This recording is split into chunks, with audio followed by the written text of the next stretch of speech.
Mr. Speaker, the Prime Minister is responsible for presenting a comprehensive plan for vaccine distribution for Canadians. So far, all we get are Liberal buzzwords like a robust portfolio and no details.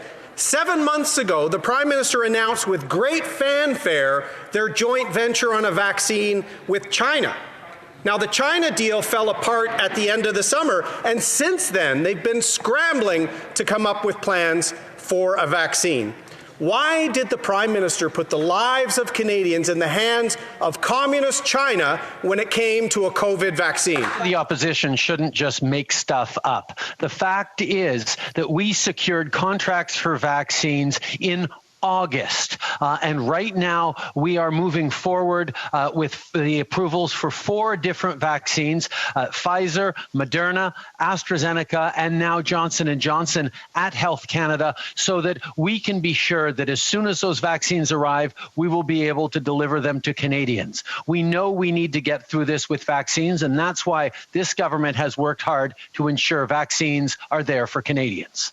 The Honourable Leader of the Opposition. Mr. Speaker, it is time for the Prime Minister to be honest with Canadians. Last May, they announced a joint venture with China, the CanSino deal. That was going to be their major vaccine distribution plan for Canada.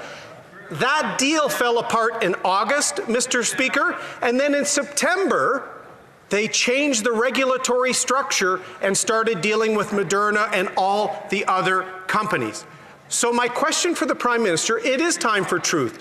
Why did the Prime Minister put all of our vaccine eggs in the communist China basket? That is simply not true. We worked, as Canadians would expect us to cover all the bases, to try and reach out to get the most diverse portfolio of vaccine candidates of any country around the world, and we did. Some of them didn't pan out, but many others have. That's why the 4 top vaccines around the world are now currently in regulatory approval from Health Canada, and we have secured tens of millions of doses of those vaccines. That's the work this government is doing. That's the plan we're delivering on.